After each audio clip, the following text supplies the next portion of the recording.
先生，这里衣冠不整，恕不招待。怎么样才叫整齐呢？起码要打领带。我有啊。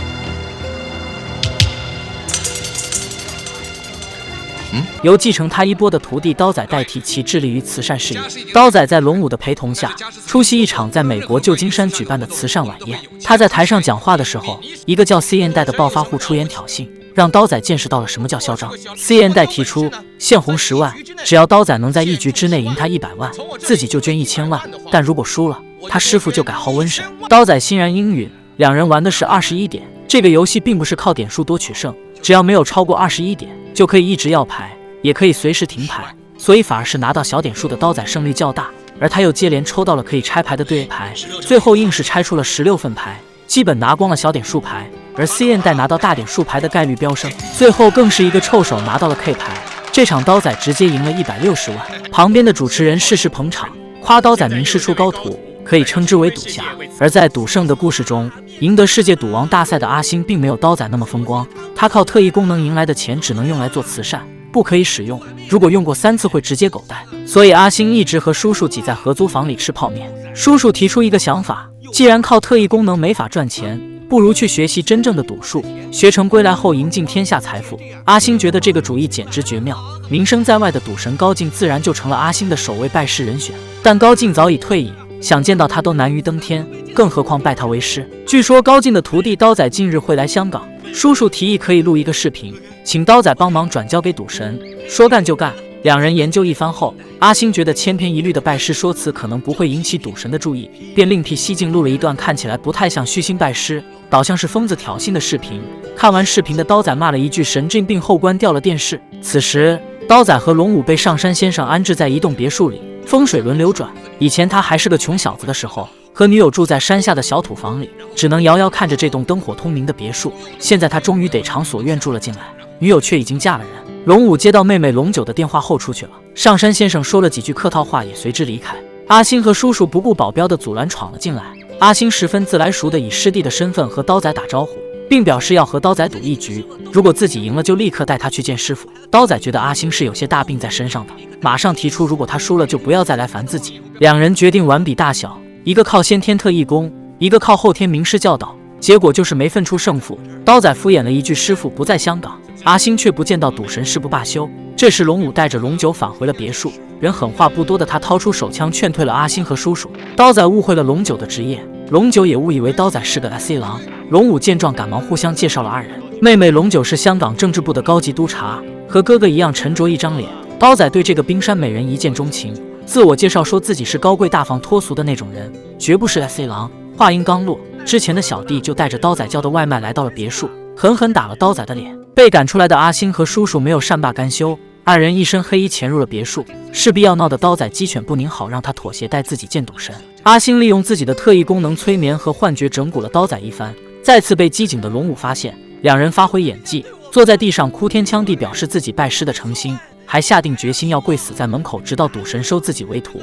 刀仔和龙武没有理会二人，转身回到了房间。另一边，当年被高进送进监狱的赌魔陈金城还在服刑，即使干儿子赛英在外辛苦奔走，但假释请求却一直被驳回。赛英和陈金城想尽办法报复高进，他们决定从刀仔入手，不仅要让赌神身败名裂，还要打着他的旗号骗进东南亚所有富豪。赛英带着杀手闯入别墅，守在门口的阿星和叔叔见情况不妙，也躲进了别墅。一番激烈的枪战后，刀仔带着阿星、叔侄二人逃到了自己以前住的土房子，而龙武运气就差了点，跑路途中被杀手炸伤，没了反抗之力的他被赛英活捉。确认安全后，刀仔打了几个电话询问龙武的情况，结果却得到龙武失踪，就连唯一知道他身份的上山先生也身死的消息。阿星使出自己的天眼通，看到正处于昏迷中的龙武被人抬到了一家名叫梦罗的酒吧，三人即刻来到酒吧。为了避免打草惊蛇，阿星让刀仔留在外面接应，自己和叔叔先进去探查一番。酒吧里，一个和阿星初恋启梦长得一模一样的女人吸引了他的视线。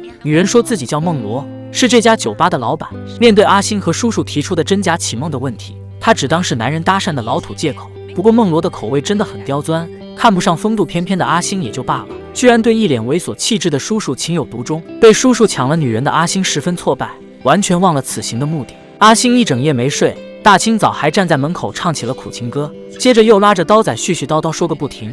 刀仔不胜其烦，答应阿星只要半个小时不说话就带他去见赌神。这时叔叔哼着歌一脸喜色的回来，阿星问他昨晚在孟罗家做了什么，得知两人只是吃了蛋挞喝了奶茶后松了一口气。叔叔提出让阿星把特异功能传一半给他，他想去和孟罗炫耀一下。阿星传完后嘱咐叔叔一定要遵守特异功能禁忌，不然到时候会害得两个人都丧失功力。叔叔满口答应的离开了。来到孟罗家，他家里已经有好几个男人。孟罗称这些人是追求他的富豪，仗着自己有钱赶都赶不走，还忽悠叔叔用特异功能和他们赌钱。叔叔想了想，只要赢来的钱自己不花，就答应了下来。与此同时，刀仔带回了一份报纸，报纸上的一则消息让二人大跌眼镜。原来是有人冒充刀仔的身份，在一艘赌船游轮上举办慈善晚会，还十分高调的请了大批记者，其目的不言而喻，除了出千赚富人的钱，还能顺便搞臭刀仔师徒二人的名声。作为正牌赌侠和赌圣，两人决定先去搞一笔赌资，然后到这艘赌神号上会冒牌货。刀仔故技重施，来到熟人九哥经营的非法赌场里，让阿星假扮成自己脑子不太好却有钱的表弟，谎称是和九哥一起坑表弟的钱，实际上是做局坑九哥。关键时刻，阿星的功力突然失灵了，搓牌只能变一半，两人急得满头大汗。好在最后连蒙带骗赢到了赌资。阿星猜自己的特异功能出问题，应该是叔叔破了戒。果不其然，叔叔将赢来的钱随手分给了孟罗，还说了句拿去花。这下刀仔只能靠自己去参加赌局了。阿星失去特异功能并不是巧合，而是赛因以200万的欠条作为要挟，指使孟罗设下的圈套。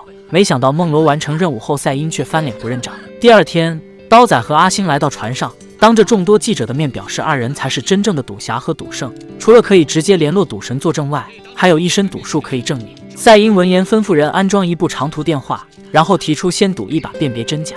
两人坐在桌前开始对赌，没成想赛因是个科技达人，没有防备的刀仔输了个精光，将电话打给师傅时，却看到了被控制住的龙武和叔叔，这无疑是在威胁两人。刀仔见状只能挂断电话，铩羽而归的二人一时间没了办法。两人正垂头丧气时，屋里那个曾经住别墅现在住土屋的男人走了出来。男人的国家没了都没害怕过，他现在就要回去参军打仗。刀仔和阿星对视一眼，两人心中的斗志被点燃，决定再拼一把以小博大。翌日清晨，刀仔打晕了阿星，不想让他跟自己去冒险，他一个人来到船上，向赛因借了10块钱准备搏一搏。赛因觉得刀仔先不起什么风浪，很大方的借了他20，毕竟要有2000万的本金才能参加慈善扑克王大赛。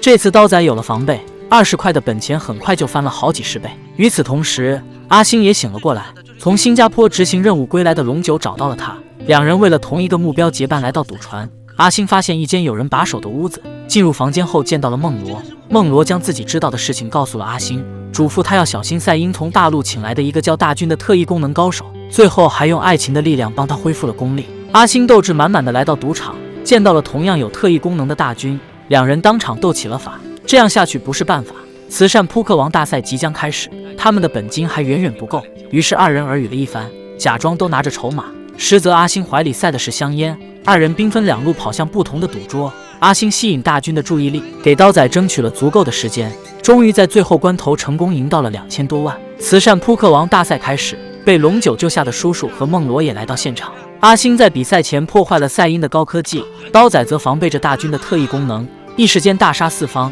赌桌上的人接二连三离开，只剩下刀仔和赛因。赛因觉得两人对赌没意思，便让大军也坐下一起玩。刀仔则拉着阿星上了赌桌。赌桌上风云莫测，不到最后一刻是输是赢没有定数。阿星原本是几人中赢面最小的，最后在比拼完特异功能后，一手同花顺逆风翻盘。大军气得没散功就飙起了脏话，当场破戒失去了特异功能。赛因见状狗急跳墙，赶走宾客后命人包围了刀仔和阿星几人。此时船已经开到公海，他准备把几人的命留在这里。阿星使出幻术夺得了先机，龙武和龙九也赶来支援，几人四散逃开，分散了火力，然后各出奇招解决掉追兵，最后在甲板上成功制服了赛因。他假冒赌侠等诸多罪行被公之于众，等待他的是法律的制裁。事情结束后，刀仔和阿星每人在怀。虽然龙九只是受命贴身保护刀仔，但相信在两人的相处中，他能渐渐了解到刀仔高贵大方脱俗的品性。最后高进回到了香港，阿星终于得偿所愿见到了赌神，相信他和刀仔会成为真正的师兄弟。